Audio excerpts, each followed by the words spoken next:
तो बेटा जो हमारा टॉपिक चल रहा है ना वो मैं दैट इज इंटीग्रेशन। तो जो लास्ट 2 लेक्चर्स थे उसमें हम लोगों ने पढ़ा था इसके बारे में anti derivative of some functions, basic concept हमने यूज की। तो आज हम लेक्चर नंबर 3 पे जा रहे हैं। In lecture number 3 we are doing the exercise, जो आपके एक्सरसाइज है शाहिद, दैट इज एक्सरसाइज 7.1। उसमें आपने शायद पहले 5 क्वेश्चंस किए हैं ना, तो आज हमें क्वेश्चन नंबर 6 करना है ना।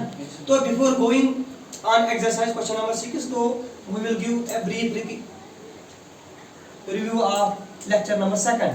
तो बेटा कल आप लोगों ने कहा था कि सर अगर हमारे पास एक फंक्शन है, 2 फंक्शंस है f और g and they are linked with symbol addition, then the integration of f plus g, हाँ ज़रूर किसके बराबर होता है, integration of f into dx plus integration of g into dx, isn't it शायद?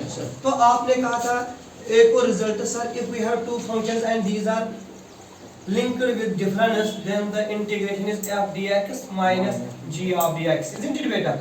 उमर आप लोगों ने एक और कहा था कि if we have 2 functions they are in product, then we can do this f of g into dx is equal to, हाँ बोलना शायद, फर्स्ट फंक्शन को बाहर, सेकंड फंक्शन फर्स्ट को f को हम बाहर निकालते हैं, integration of g whole integral, formula का minus whole integral sir differentiation of first function integration of second function whole dx, is it? अब आप लोगों का क्वेश्चन था आज मॉर्निंग में कि सर अगर 2 फंक्शंस हैं in the form f by g not equal to 0 in the form of divide, तो जब भी आपके पास फंक्शन 2 है डिवाइड में, तो हम लोग एक को चेंज करेंगे इन the form of inverse function f of g of inverse into dx, है ना। तो बेटा फिर हम लोग यूज करेंगे फर्स्ट फंक्शन और सेकंड फंक्शन के लिए, ठीक है बेटा। तो जब डिवाइड वाला जो रूल है ना जरूर, तो उसके लिए मल्टीप्लिकेशन रूल ही मानो, क्योंकि हमारे पास एक फंक्शन होगी दूसरी होगी इनवर्स फंक्शन, फिर हम डिसाइड करेंगे which one is first which one is second. तो now we will move direct on exercise. Exercise में शायद कौन सा क्वेश्चन करना है बेटा हमें, बोलना क्या है question number 6, that is integral of, हम बोलना बेटा क्या है, 4 times e raised power 3x plus 1 into dx।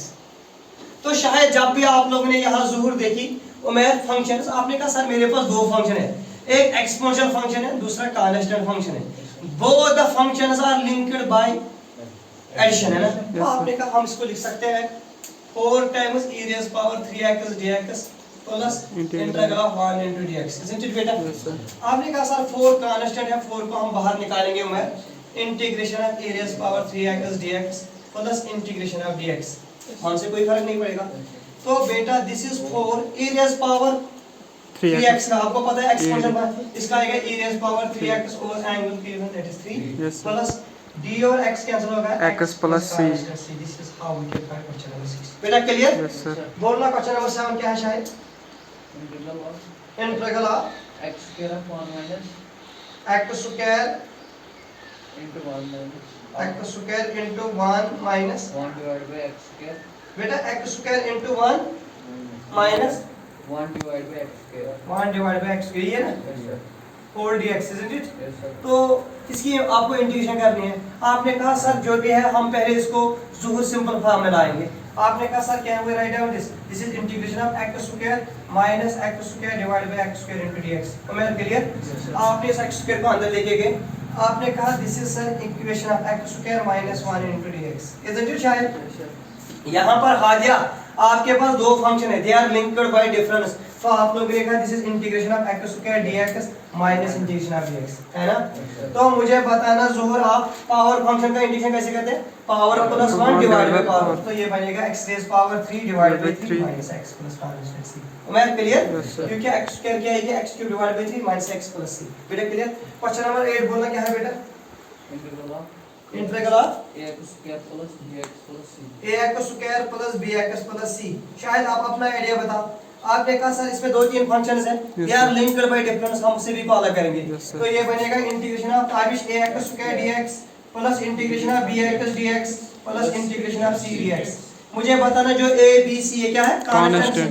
आपने इसको बाहर निकाला, आपने कहा a times x square dx b times x dx plus c times dx equal to a ऐसे रहेगा, x स्क्वायर क्या आएगी x cube divided by 3 bx square divided by 2 cx plus constant, है ना, क्योंकि dx क्या है x, तो ये बनेगा cx x क्या आएगा x square divide by 2, x cube के x स्क्वायर क्या आएगा x क्यूब डिवाइड बाय 3। बेटा क्लियर?